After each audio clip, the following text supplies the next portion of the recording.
One of the first lessons the older Hebrews had to learn was that the world they knew didn't exist anymore. Let's set the scene. After 70 years of captivity, King Cyrus allowed the Hebrews to return to Jerusalem to rebuild. I need to state at the outset that King Cyrus was not a benevolent Gentile worshiper of Jehovah. He was a vicious and violent man. He was bent on world conquest and quickly killed anyone considered opposition. It's impossible to know what was going through his mind when he issued the decree to reestablish Jerusalem. What is known is that he was a polytheist who believed that each kingdom or land had separate deities and gods. It's well known that after he conquered a nation, he would sacrifice or pay homage to the deity of that region. He wanted to appease all of the gods. Now, since he's not the one who actually conquered Jerusalem, it's hard to know, from an earthly perspective anyway, what motivated him. From a biblical perspective, it's easy to know. Ezra chapter 1 verse 1 states that God stirred up the spirit of Cyrus to free the people. Not only did Cyrus free the people, but he paid to have the temple rebuilt. That's amazing. That's a powerful God we serve. He stirred the spirit of this pagan king so that he financed bringing the presence of God back to Jerusalem. He paid for the temple. What's important for us to understand is that God can use anyone He wants under any circumstances to bring about a great revival. Whatever your political or theological leaning, none of the people that you consider wrong are as bad as King Cyrus. If God can use His Spirit to stir up King Cyrus, He can stir up our leaders today. There's another lesson these ancient Hebrews had to learn. There was no Moses or Joshua walking through the door. They were freed slaves, but they had nothing. They had no money and no purse to put it in. However, God still provided what was needed. What they had to do was to perform the work God had placed before them. Notice what happens next. The work on the temple has begun. Young and old are sacrificing day and night to bring back the presence of God. As the temple, now think revival, starts to take shape, the old people start complaining. We learn in Haggai 2 that some were saying, well, this new temple, it's not nearly as good as the old one. The old one was bigger, better, and had more gold. It honored God better. Why, compared to Solomon's temple, this thing is just a pile of rocks. Can't you just hear the ingratitude? God had set them free. He gave them financing and security, but now they're complaining because things are not like they used to be. The Bible doesn't say it, but I'm wondering if somebody didn't remind them that it was the sins of the old days that brought about their current conditions. If the old days were so good and Solomon's temple was so grand, then why didn't they worship God? Why didn't they listen to the prophets? Imagine the impact this had on the young men. They've been told they can't build their houses yet for their families. They can't establish roads or a local government. They've been told the first thing you must do is build the temple, get the presence of God. We have to offer our sacrifices. We have to worship. So they start doing and working what they were told to do, and now they're being told it's not good enough. You're not doing it the way we used to do it. It had to be discouraging to them. However, God would have none of that kind of talk. After the old people ridiculed the temple, through the prophet Haggai, God said, I will keep my covenant with my people. What He was saying is, my presence is restored. I am with you. The glory of this current temple will be greater than the glory of the old temple. Men, let's be honest with ourselves. Doesn't that sound like many of us? I confess I'm as guilty as anyone. I would rather sing, on Christ the solid rock I stand, than the same 5-word chorus 100 times.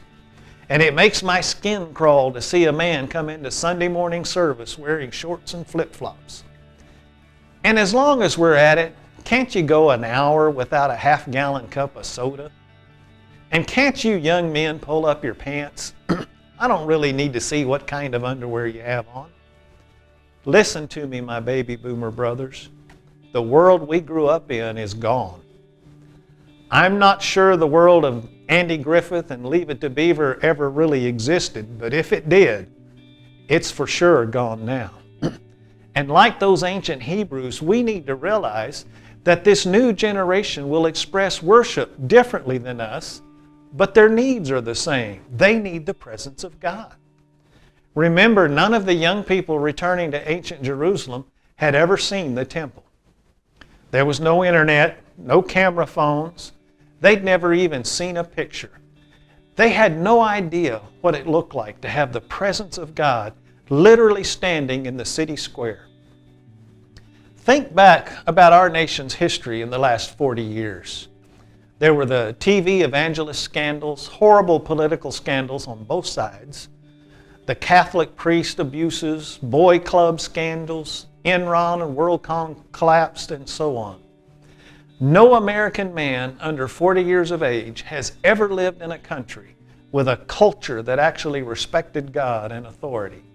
When we talk about worship, few of them have ever actually seen it. And like the older generation of the ancient Hebrews, we have to admit we're the ones that handed them this mess. It's time for us to accept the responsibility for what happened in the past. But it's also time for us to accept the responsibility for what will happen in the future. There's no Billy Graham, John Wesley, or Charles Wesley walking through the door. I have in my library all of the messages of Charles Spurgeon. They're wonderful to read, and I really enjoy it. But he's not coming back either. Men, it's up to us. I want to issue a challenge for all of us. At the time of this recording, I'm 64 years old, and I'm asking God for at least 25 years to serve. That's 25 years of not having to worry about income. That's 25 years of being able to focus my best energy on building a great nation for my children, my grandchildren, and my great-grandchildren. Now for the good news. Just as God moved the spirit of Cyrus to fund rebuilding the temple of old, He has set everything in motion for a great revival now. We learned in our first video that we baby boomers are the wealthiest, healthiest, largest, best educated senior generation that's ever existed. There are over 20 million baby boomer men who claim to be Christians. God has put together a mighty army, 20 million strong, to lead a revival. Imagine 20 million men dedicated to just 3 hours a week to leading young people. That would be 60 million hours a week dedicated to building a great revival in America. Men, we can do this. All of my adult life, leaders have been saying men need relationships and accountability in a small group. Now, thanks to the pandemic, that's all we can do. We can't meet in large groups. Men, maybe the church building is empty, but the church is not powerless. God has given us technology, video chatting software, all of that, and in small groups, it's free.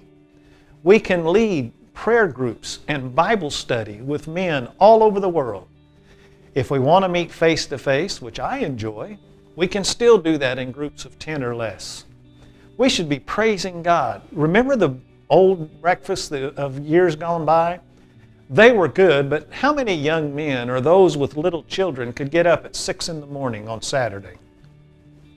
Now we can schedule online time with them any day and any hour. So let me recap for us. Men, God has provided a virtually unlimited workforce. He's removed the funding restrictions and time constraints. And if you think about it for just a few minutes, God has provided the perfect environment for us to minister to these young men. I believe God would say the same thing to us He said to the ancient Hebrews. He is saying the glory of the new worship will exceed the glory of the old worship. It's certainly not going to look and sound the same. The glory of God, though, can be expressed to a greater extent than it's ever been before. It'll be fantastic. We just have to be humble enough to say the world has changed. Today's younger generation, they're not like us, and they're never going to be. We have to live and love and minister and bring about God's presence in their world. We have to love them enough to say, I'm not going to just hunker down till Jesus comes. Before I leave this world, I'm taking back the souls of this people and the soul of this nation that the enemy has stolen. I challenge you to join us. God bless you.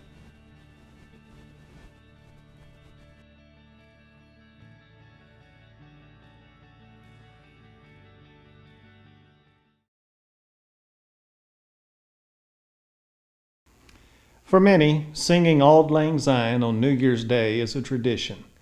The idea is that we can fondly remember the good old days, but not live there. During this discussion time, take the time to fondly remember the spiritual good old days, but also challenge yourself not to live there. Pray that God will give you a vision of greater days to come.